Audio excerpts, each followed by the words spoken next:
Hello, welcome to the Coffee with Dr. Sonal. I'm Dr. Sonal Kolte, clinical dietitian, weight loss expert and homeopath. आज के जो expert हमारे साथ है वो जो है हमारी उलझने सुलझाएंगे, हमारे दिमाग में उठने वाले हर एक सवाल और सवाल से पहले आने वाले जवाब और उससे होने वाली दिक्कत और बढ़ने वाली उलझने ये सब सुलझाएंगे। तो आज हमारे जो एक्सपर्ट है वो है मिसेस ज्योति कपूर। तो ma'am we welcome you. Thank you so much, Sonal. It's such a pleasure to be here with you. Ma'am जो है वो खेलते हैं आपके माइंड के साथ और जितनी भी उलझने हैं उसको सुलझाते हैं बिल्कुल आराम से। तो मैजिशियन है, एक तरह से आप मैजिशियन है। That's a wonderful term. आज से पहले कभी ये सुना नहीं था, but आपने बोला thank you so much. Magic मुझे लगता है हम सब में होता है, कुछ हम नहीं कर पाते। मैम आप बहुत सारे लोगों से मिलते हैं, बहुत सारे लोगों के बारे में जानने की कोशिश करते हैं, उनको सही राह दिखाते हैं। तो एग्जैक्टली किस तरह से ये चीज़ होती है? So, Sonal, मेरी एक कंपनी है जो मैंने बनाई है, इनफाइनाइट स्पेस के नाम से कंपनी है। ये मेरी फ्रेंड के साथ एक पार्टनरशिप में है। इट्स एन एम्पावरमेंट कंपनी जिसके अंदर एम्पावरिंग वर्कशॉप्स, एम्पावरिंग सेशंस होते हैं, एम्पावरिंग गेम्स होती हैं। सो जैसे अभी सोनल ने बोला कि आप माइंड के साथ खेलते हैं, जो हमारा खेलता हुआ माइंड है जो हमको कभी कभी ट्रबल में डाल देता है, हम उसको स्ट्रीमलाइन भी करते हैं। So it is both the ways. तो what I try to do is try to make life easy and simple for everyone। जो भी हमारे पास clients आते हैं उनकी प्रॉब्लम्स को अंडरस्टैंड करके किस तरह से उनको सॉल्यूशंस की तरफ रूट करना है, उनके अंदर होलिस्टिक एक सेल्फ ग्रोथ और सेल्फ इवॉल्वमेंट किस तरह से करी जाती है, हम उसके ऊपर वर्क करते हैं। मैम मराठी में एक सेइंग है, स्वभावाला औषध नसतं। मीन्स जैसे हमारी अपब्रिंगिंग हुई है, जैसे हमारे फाउंडेशंस बन रहे हैं, उसी तरह से हम हमारी पूरी लाइफ गुजार देते हैं। और बहुत बार ये अपब्रिंगिंग जो है यही रीज़न होता है हमारे सारे उलझनों का। तो आप इसको किस तरह हैं? Thank you so much Sonal for this wonderful question. बहुत ही अच्छा है आपका ये क्वेश्चन। जो भी फाउंडेशन के ऊपर हम खड़े होते हैं, अपनी ज़िंदगी को रखते हैं फाउंडेशन के ऊपर, वो फाउंडेशन का खुद का बेस क्या है उसकी अंडरस्टैंडिंग हम लाइफ में कभी नहीं लेते, क्योंकि हमको उतनी अवेयरनेस नहीं होती। Why and how I'm talking about this? Because I've gone through the journey of understanding what foundation I was coming from and what was not working for me in that foundation। ये बहुत ज़रूरी है। जब तक आप उस चीज़ को question करेंगे नहीं, आपको समझ में नहीं आएगा कि कुछ चीज़ें चेंज करने की ज़रूरत है आपकी सेल्फ ग्रोथ के लिए या सेल्फ इवॉल्वमेंट के लिए। हर व्यक्ति क्वेश्चन नहीं करे, हर व्यक्ति नहीं करेगा। और क्यों क्वेश्चन नहीं करेगा? ये वापस फाउंडेशन के ऊपर जाता है, क्योंकि बचपन में जब हमारी फाउंडेशन बन रही होती है, हमारे पेरेंट्स सोसाइटी फाउंडेशन बना रहे होते हैं, तो बहुत बार क्वेश्चन करने से रोका जाता है। आपने बचपन में देखा होगा, एग्जाम्पल्स होते हैं, बच्चे अपने माँ बाप से बहुत कुछ क्वेश्चंस पूछते हैं, तो पेरेंट्स क्या इरिटेट हो जाते हैं, बस और पूछने की ज़रूरत नहीं है, बस अपने काम से काम रखो, तुम्हें कोई ज़रूरत नहीं है पूछने की। ऐसा नहीं बोलते हैं, ये किसी से पूछना नहीं, इस बारे में बात करना नहीं। तो आपकी क्यूरोसिटी को हम बचपन में ही दबा देते हैं, उसको ख़त्म कर देते हैं। ये फाउंडेशन के एक पैरोगेटिव की मैं आप बात कर रही हूँ। तो जब तक हमें एक समझ में ये नहीं आएगा कि क्वेश्चंस पूछने से एक एम्पावरमेंट आती है, हम क्वेश्चंस नहीं पूछेंगे। अब जैसे आपने बोला, बहुत लोग क्वेश्चंस नहीं पूछते। क्यों नहीं पूछते? क्योंकि उनको डर लगता है, क्या मेरा क्वेश्चन सही है, क्या मेरा क्वेश्चन गलत है, क्या मुझे इसका जवाब मिलेगा, क्या इसका जवाब मिलने के साथ मैं उसके साथ सहमत हो पाऊंगा या नहीं हो पाऊंगा। तो बहुत सारे फैक्टर्स हैं जो हमारे माइंड में प्ले करते हैं उस टाइम कोई भी एक्शन लेने के लिए। Everything goes back to the foundation again. So मैं फाउंडेशन के बारे में थोड़ा सा इसमें डिटेल में ऐसे बताना चाहूँगी कि हम जब पैदा होते हैं तो हमारे माँ बाप हमको अपनी सोच के हिसाब से, अपने एक्सपीरियंसेस और लर्निंग के हिसाब से हमारी ग्रूमिंग करते हैं। एग्जैक्टली सेम उनके साथ भी होता है। जब वो पैदा हुए थे तो उनके पेरेंट्स ने उनकी ग्रूमिंग अपने हिसाब से, सोसाइटी के हिसाब से करी थी कि क्या सही है, क्या गलत है, क्या करना चाहिए, क्या नहीं करना चाहिए। तो एक दायरे में बांध दिया था। तो एक जो फाउंडेशन हमें मिली है या उनको जो मिली थी या हमारे पूर्वजों को जो मिली थी, वो एक प्रोसेस है जो चलते आया है। तो फाउंडेशन सदियों से उसी तरह से चलती आई है, उसको चेंज करने की कैपेसिटी बहुत कम लोगों में होती है जो अपने लिए स्टैंड लेते हैं, जो क्वेश्चन करते हैं, जिनकी परसेंटेज अभी कम है, तो हम वो परसेंटेज बढ़ाना चाहते हैं। जब आपको लगता है कि ये इस तरह से मेरे माँ बाप ने मुझे रेज किया है, पाला है, बड़ा किया है, ये मुझे उन्होंने सोच दी है, बट मेरी खुद की सोच कहती है कि जो उन्होंने ये चीज़ मुझे सिखाई है वो मेरी पर्सनालिटी के साथ और मेरी सोच के साथ नहीं जाती है। क्यों नहीं जाती? क्या मैं इसके लिए कर सकती हूँ, या मैं क्या इसमें चेंज कर सकती हूँ या कर सकता हूँ, वो जगह है एक क्वेश्चन पूछने के लिए।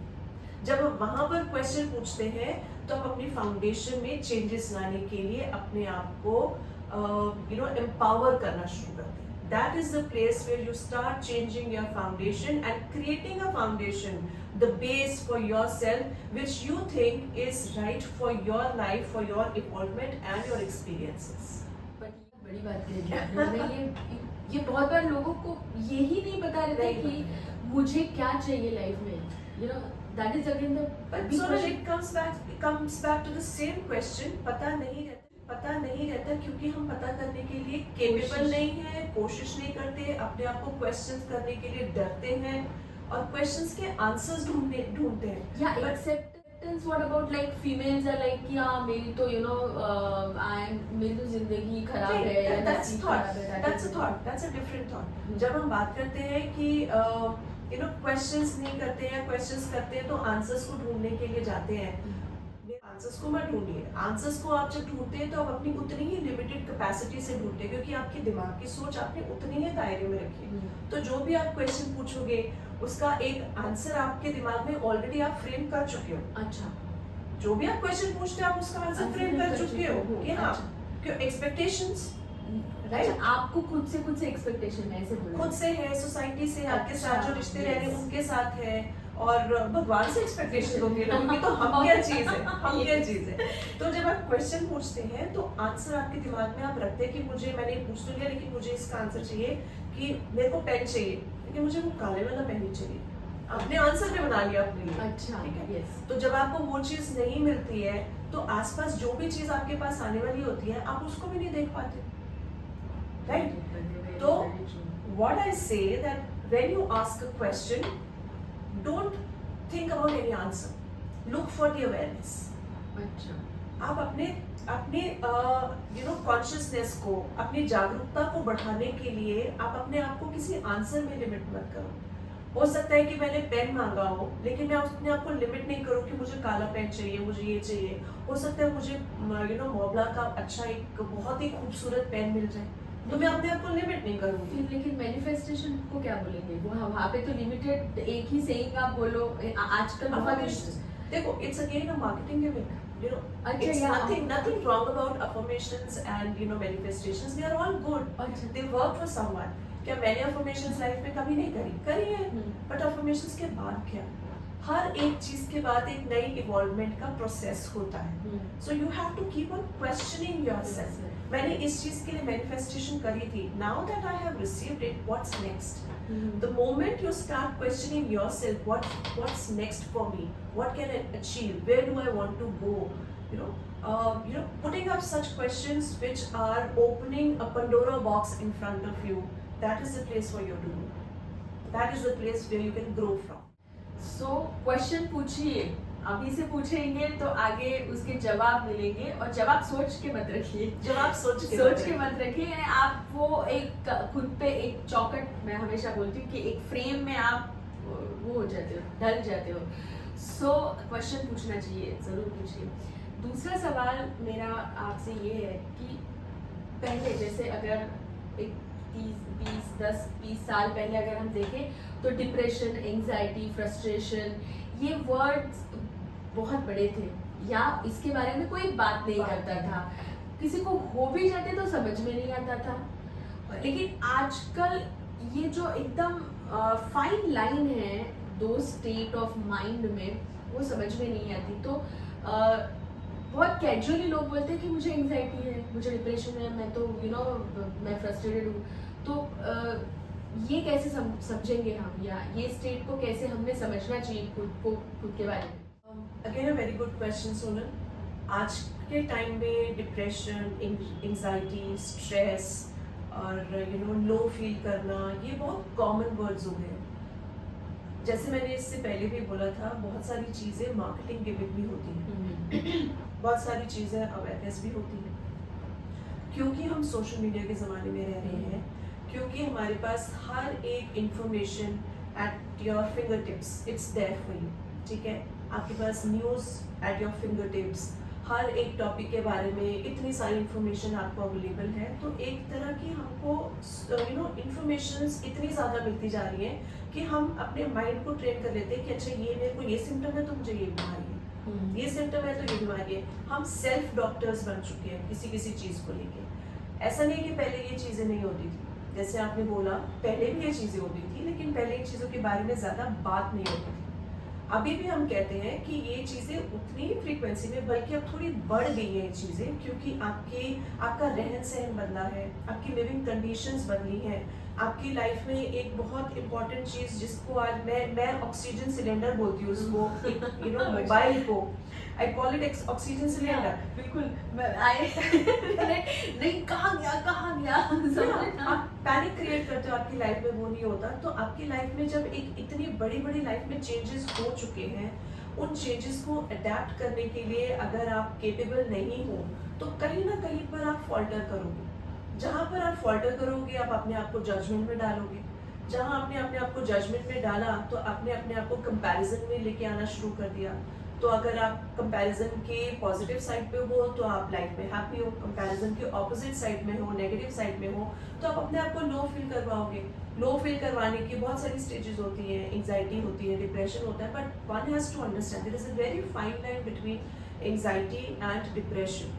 बहुत ज़रूरी है। And I tell my clients and everywhere when I go for talks and everything, please do not use the word depression very lightly. It's a heavy thing, easy नहीं है। मैं आज डिप्रेशन में हूँ, इट्स नॉट इजी। मैं आज depression में हूँ, कल मैं खुश हूँ।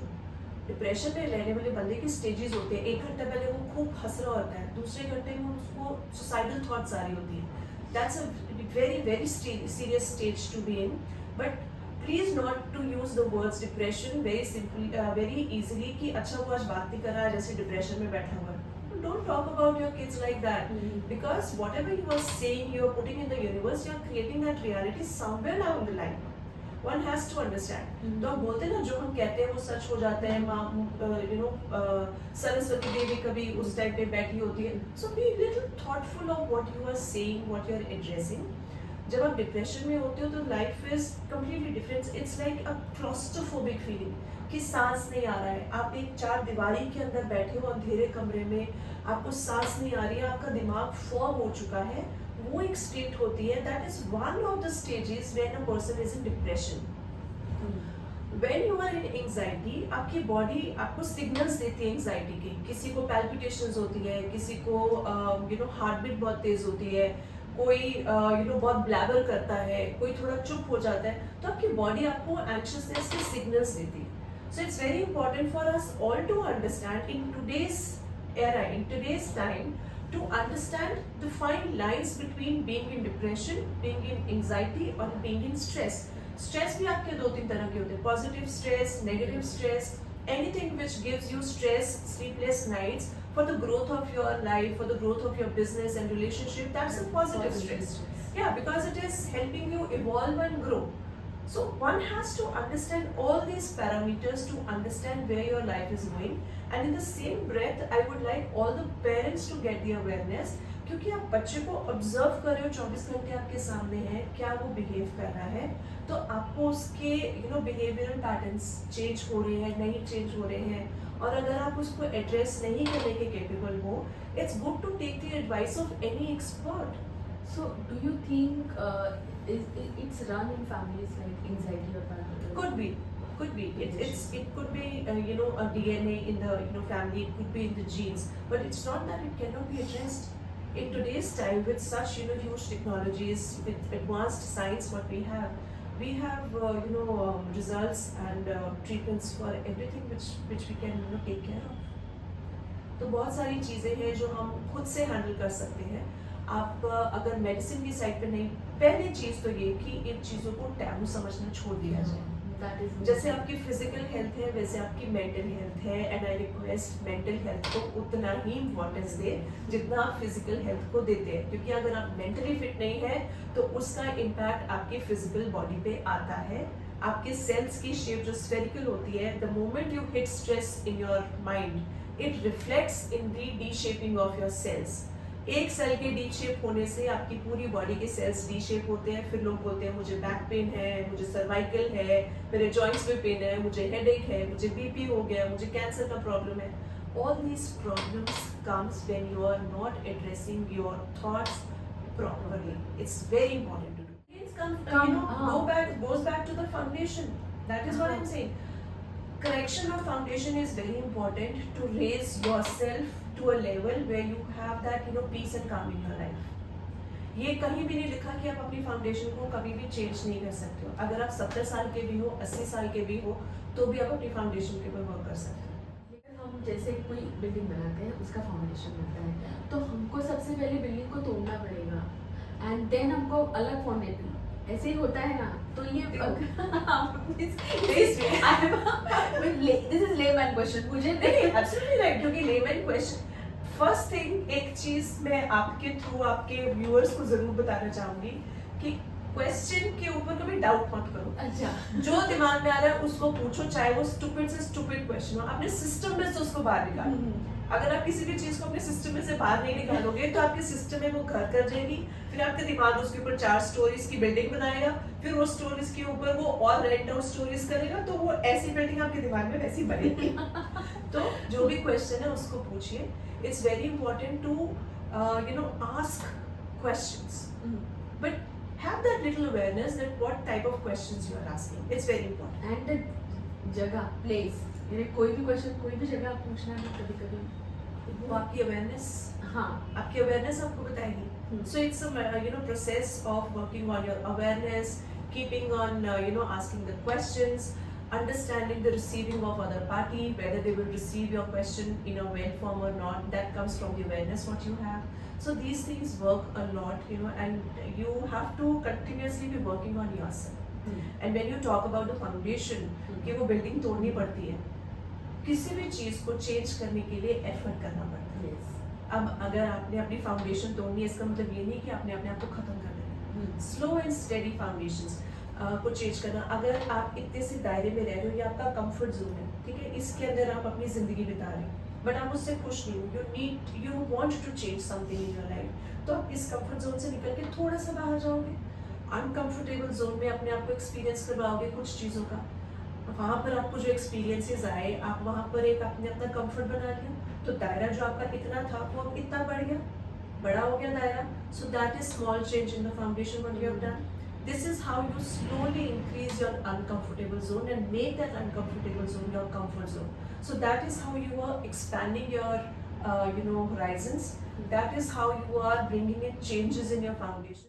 A family which is quite religious, for an example, कि वो व्रत भी रखते हैं, हर तरह का पूजा पाठ भी करते हैं, मंदिरों में भी जाते हैं, दान पुण्य भी करते हैं, सब करते हैं, बट जो आज की जनरेशन है उसमें से मे बी उनका कोई भी एक बच्चा वो नास्तिक है, नहीं मानता भगवान को, या वो क्वेश्चन करता है कि मेरे को लॉजिकल रीजनिंग आप दीजिए। इट्स नॉट दैट कि वो ये नहीं कह रहा कि आप गलत कर रहे हो, बट वो ये कह रहा है कि आप ठीक भी नहीं कर रहे हो।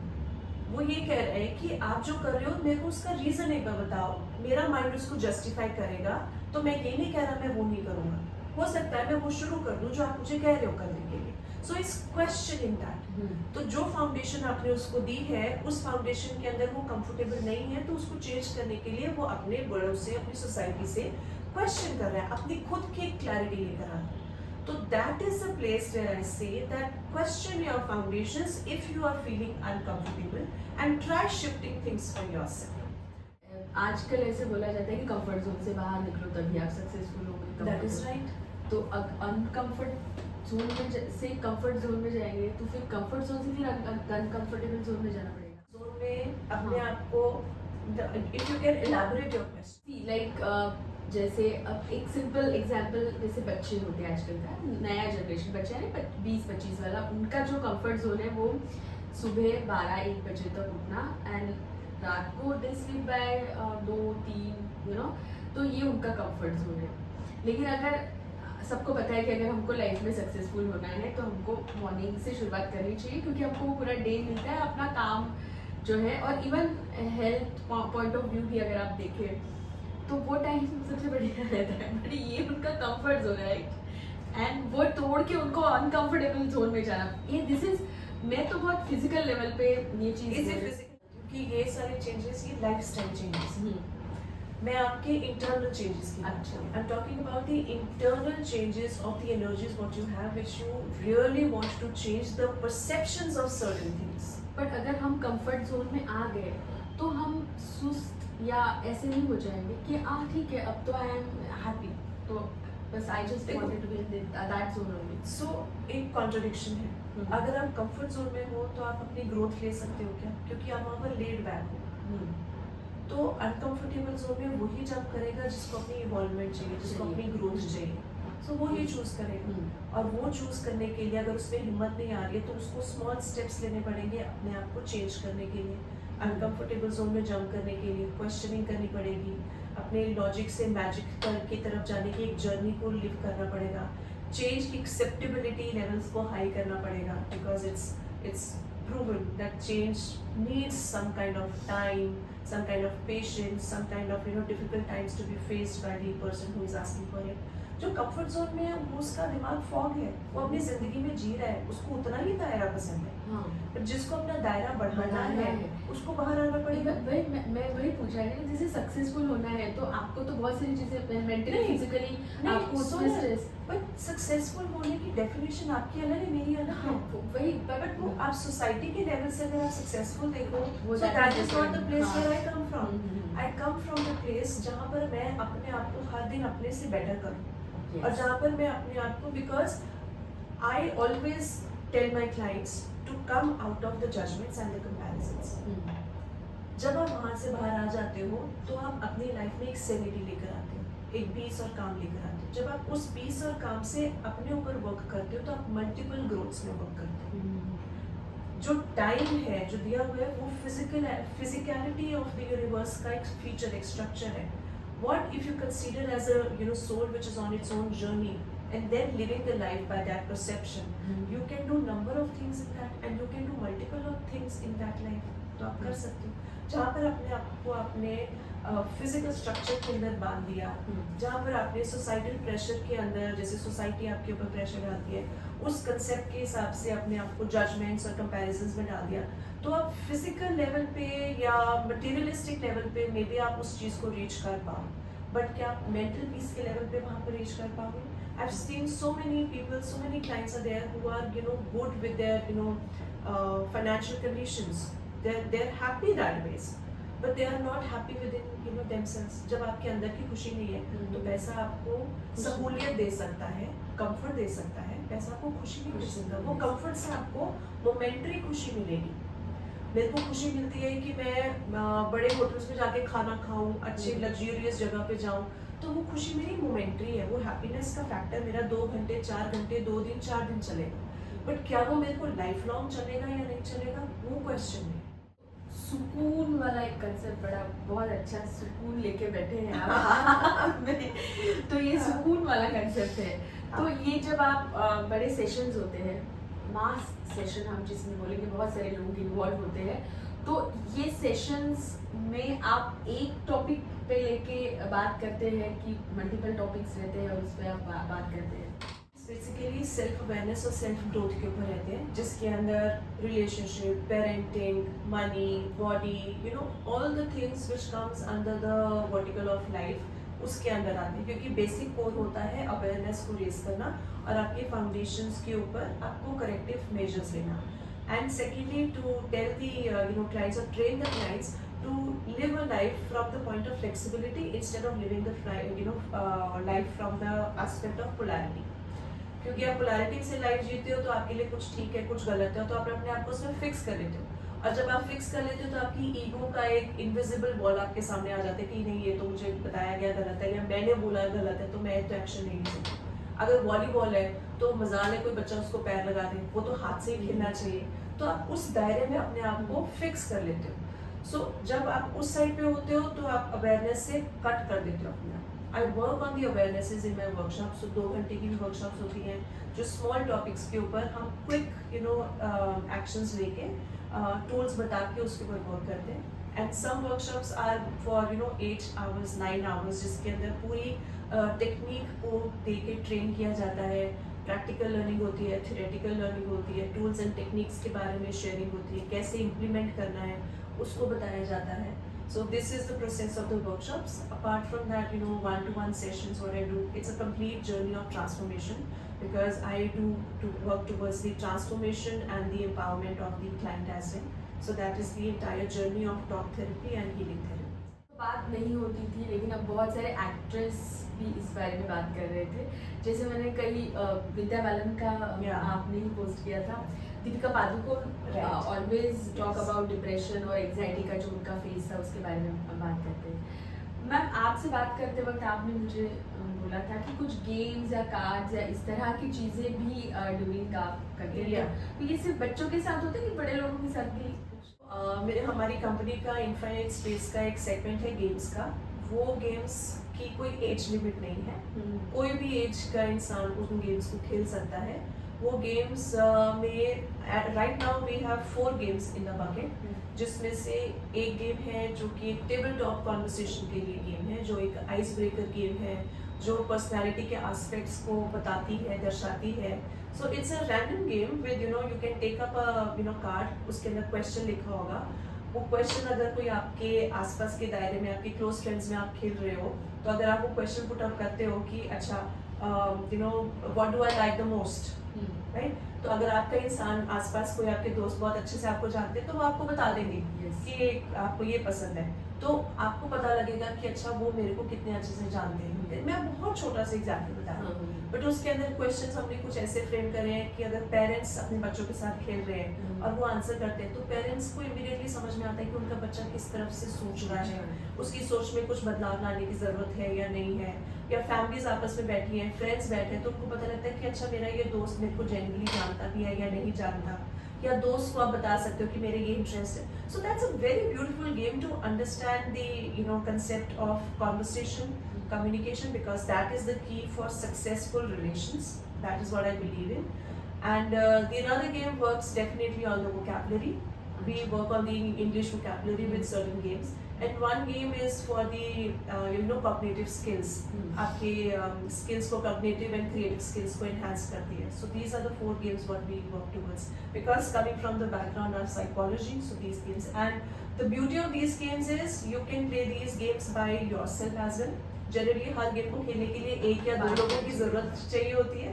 ये गेम आप अगर अकेले भी है तो भी आप खेल सकते हैं। मैम, रिलेशनशिप कोच या काउंसलर की जब बात होती है तो रिलेशनशिप तो कोई भी हो सकती है, माँ बेटी है, सास बहू है, वो सी रिलेशनशिप काउंसलर बोला जाता है तब हमेशा हमारे दिमाग में कपल्स आते हैं, लाइक हस्बैंड वाइफ।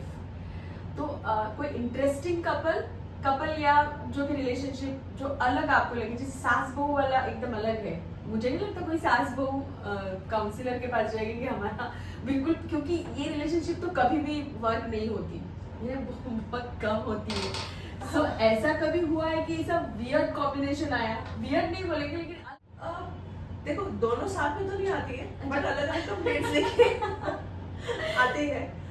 और ये भी again coming from the society की सास बहू का रिलेशन ऐसे नहीं होता, क्योंकि वो थॉट इतना डीपली इनग्रेन्ड है हमारे सिस्टम के अंदर, तो हम उसको परसीव ही वैसे करते हैं, राइट। और अगर हम उसको वैसे परसीव नहीं करें तो it is just like another relationship, like 2 ladies living in the house. अगर अपनी माँ के साथ भी अगर आप 70 साल की उम्र तक रहोगे और आपके भी थॉट्स पक जाएंगे और फर्म हो जाएंगे, उसके साथ क्लैश होगा ही होगा। तो same is with mother in law.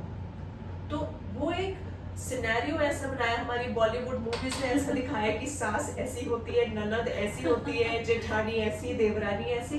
तो उन्होंने वो इन-लॉज वाली पिक्चर को इतना ग्लोरीफाई करके नेगेटिव साइड पे दिखाया है कि हम उससे बहुत डीपली इम्प्रेशन में आ चुके हैं। मैं ऐसा नहीं कहती कि केसेस नहीं होते, वैसे भी केसेस होते हैं, but again it goes with the percentage, it goes with your own attitude towards that relation.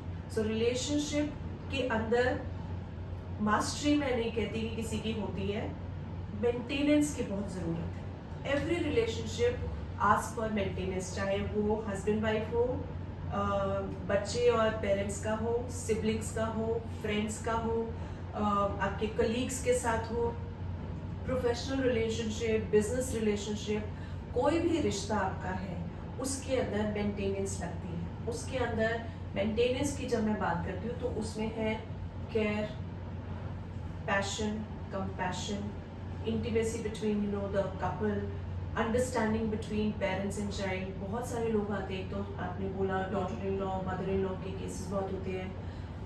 Couples के केसेस ड्यूरिंग कोविड टाइम बहुत है, क्योंकि 24/7 एक फेस टाइम हस्बैंड वाइफ का नहीं होता था, जो उसमें हुआ उसमें प्रॉब्लम्स। बच्चों के साथ माँ बाप का प्रॉब्लम 24/7 फेस टाइम किसी भी रिश्ते का नहीं हुआ था, जो कोविड के टाइम में सब रिश्तों ने फेस किया। वो एक प्रॉब्लम्स को हैंडल करना। टीनेज एक बहुत बड़ा इशू है। पहले टीनेज 13-14 साल में प्रॉब्लम्स आती थी, आजकल वो 9-10 साल में प्रॉब्लम्स आती हैं, 8-9 में प्रॉब्लम्स आती हैं। So the time has change, the human species is evolving, so our thinking capacity, mind capacity also has to be an evolved one. तो उसको इवॉल्व करने के लिए self understanding and self awareness, some changes in the background of the foundation, some changes in the society. It is very important to understand all these things and work. जब आप किसी चीज़ को तभी चेंज कर सकते हो जब आप उस चीज़ के अंदर जाते हो, बाहर से नहीं चेंज कर सकते। अगर मुझे सोसाइटी की या अपनी सिटी की एडमिनिस्ट्रेशन में कुछ चेंजेस चाहिए तो मैं बाहर से नारे लगा के या कुछ करके बहुत नहीं कर सकती। I have to be the part of the administration to put my word there, तो मेरी बात सुनी जाएगी। तो उसी तरह से अगर आपने किसी रिश्ते में चेंज लाना है, अगर आप कहते हो कि मेरे टीनेजर्स के साथ मुझे बहुत प्रॉब्लम है, मेरे बच्चे सुनते नहीं, आप उनकी दुनिया में जाइए, be a part of their world. That's again a journey what you have to go through. When I say that आप उनकी दुनिया का हिस्सा बनिए, इसका मतलब ये नहीं है कि वो जो वो बोल रहे हैं आप उसको अग्री करिए, उसको समझिए, अपने बच्चे को अपने साथ एक डिस्कशन में लेकर आइए। दैट इज व्हाई से conversation and communication is a key to a happy relationship or to a relationship which is growing and evolving and nurturing. Nourishment is very important and maintenance बहुत जरूरी है। तो आपको उसको soil, पानी, धूप, बारिश सब देना पड़े। मूड एंड फूड, इसके बारे में हमेशा बोला जाता है, तो मैम आपने उस पे भी बहुत सारी चीज़ें फोकस्ड की है, तो आप किस तरह से सोचती है फूड और मूड को? ये आपस में जुड़े हैं, जैसे फूड और मूड सिर्फ एफ और एम का डिफरेंस है। तो ये डिफरेंस हमारा माइंड ना कम समझता है। Most of the people, human beings I would say, खाने से अपने इमोशंस को रिलेट करते हैं। आज बहुत खुश हैं तो आज हम मिठाई खाएंगे, तला खाएंगे, समोसा, पकौड़ा, पूरी और क्या नहीं खाएंगे, सब खाएंगे। आज हम बहुत दुखी है, कोई बात नहीं, सिर्फ समोसे मंगा लो, खा लेंगे। तो हम अपनी खुशी को, अपने दुख को, अपनी हर तरह की इमोशन को खाने के साथ जोड़ लेते हैं। सो हम emotional eating and emotional bingeing बहुत करते हैं, जो इम्पैक्ट करती है हमारी फिजिकल हेल्थ को। एंड फिजिकल हेल्थ जब इम्पैक्ट होती है तो डेफिनेटली मेंटल हेल्थ, या मेंटल हेल्थ इम्पैक्ट होती है तो फिजिकल हेल्थ। इमोशनल ईटिंग इंसान जब करता है जब उसका मेंटल स्टेबिलिटी नहीं रहती, या इमोशनल ट्रॉमा में होता है। इमोशनल ट्रॉमा में क्यों होता है? क्यों मेंटल इम्बैलेंस या मेंटल पीस को खो चुका होता है, तो उस तरह से वो इमोशनल ईटिंग करता है। उसका भुगतान कौन करता है? शरीर करता है। तो शरीर जब वो भुगतान करता है तो दिमाग उसमें और उलझ जाता है। सो एक ही साइकिल है, एक ही लूप है, इस लूप को ब्रेक करना बहुत जरूरी है। तो इमोशनल ईटिंग जब आप, ऐसा नहीं है कि हमारा दिमाग नहीं समझता, हमारा दिमाग सब समझता है, लेकिन हम उसको एक्नॉलेज नहीं करते हैं, हम उसको समझने की कोशिश नहीं करते कि अच्छा आज मेरे को वॉमिटिश लग रहा है, मैंने बहुत खाया, मेरा दिमाग खराब है, ये चल रहा है, वो चल रहा है, बट फिर भी continuous eating. So you have to stop that. No one can stop you but only you. And sometime उनको भूख भी नहीं रहती है, बट जस्ट हमको खाना है बस, क्योंकि आपके दिमाग को शांत कर रहे हैं किसी ना किसी तरह से। हाँ, दिमाग को शांत करना लोगों को लगता है जरूरी है। अगर एक हर चीज अपना एक पीस फाइंड करता है। इमोशनल ईटिंग बहुत सारे लोग करते हैं, बहुत सारे लोग करते हैं। जो लोग इमोशनल ईटिंग नहीं करते हैं वो अपने माइंड के चैटर को डाइवर्ट करने के लिए डिफरेंट चीजें करते हैं। तो आपको अपने लिए क्या चीज़ ठीक लगती है जो आपके फिजिकल और मेंटल वेलबींग के लिए करेक्ट जाए, उसके ऊपर एक्शन लेना। अगर आप एक्शन नहीं लेते तो बहुत सारे एक्सपर्ट्स हैं जिनके पास आप जाके गाइडेंस ले सकते हैं। So it's very important for you to take action. If you observe that you are over eating, doing emotional binging, it's important to address. ये जानिए, अगर नहीं समझ में आ रहा है और आपके हाथों में चीज़ें नहीं हैं तो आपके लिए एक्सपर्ट है, उनकी सलाह लीजिए, क्योंकि एक्सपर्ट जो है आपको सही राह दिखाएगा। तो ज़रूर हेल्प लीजिए। हेल्प लेने में कोई बहुत ज़्यादा नुकसान नहीं है, उल्टा आपका फ़ायदा ही है। तो हेल्प लीजिए, बहुत ज़रूरी है। मैम, फूड की बात चल रही है तो हमने रैपिड फायर क्वेश्चंस पूछते हैं, पूरा का पूरा फूड पे है। हमको तो खाने के सिवाय जड़ी सड़ी पाताड़ी जैसे बोलते हैं, हमको सिर्फ खाना दिखता है। डाइटिशियंस है। सो सबसे पहला क्वेश्चन, आपका फेवरेट फूड? समोसा। आपने डाइटिशियन के चेंबर में समोसा बोल रहे हैं ma'am. But you said rapid fire और स्पॉटेस्ट होना चाहिए तो इट्स समोसा। आपके माँ के हाथ का बना हुआ कोई भी? मेरी माँ के हाथ के मुझे आलू के पराठे बहुत अच्छे लगते हैं। And what about your kids? आपके हाथ का कोई उनको फेवरेट है? उनको कसीरियस और फहीतास बहुत अच्छे लगते हैं। एकदम डिफरेंट।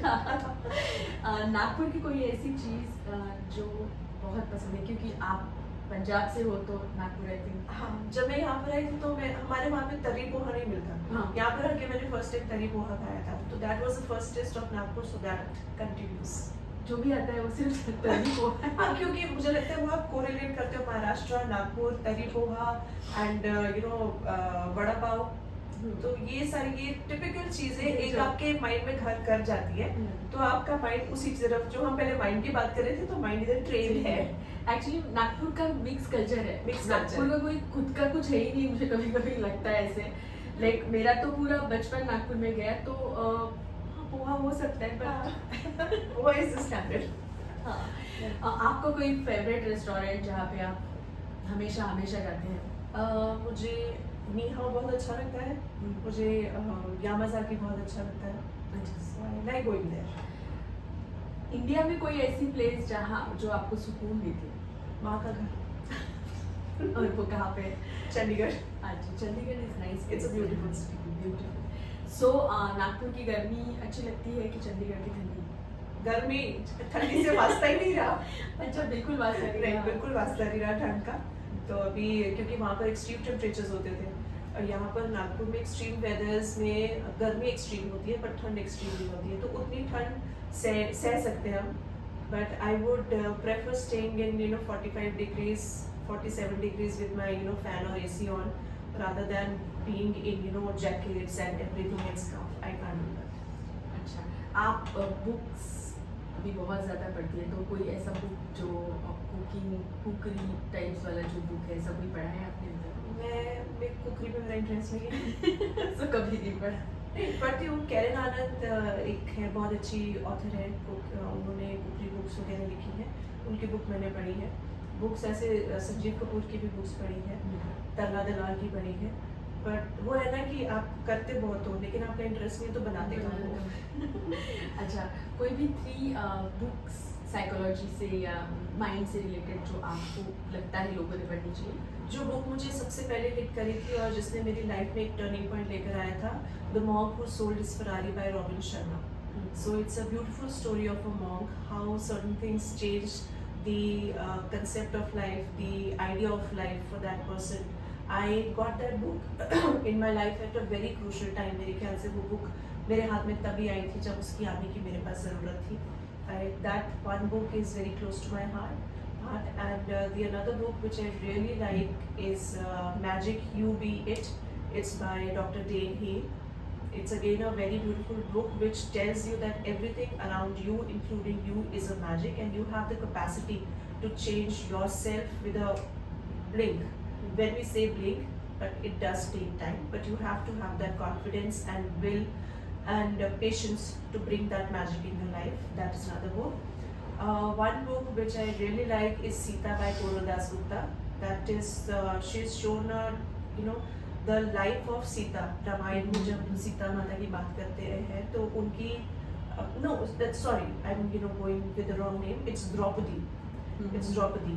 तो उनके पर्सपेक्टिव से उनकी लाइफ में जो चेंजेस आए हैं, सो हमने द्रौपदी को हमेशा दूसरे के पर्सपेक्टिव से देखा है। सो इस ऑथर ने द्रौपदी का पर्सपेक्टिव द्रौपदी बुक में बताया है, वो बुक मुझे बहुत अच्छी लगी है, to understand the women empowerment from that. Mrs Jyoti Kapoor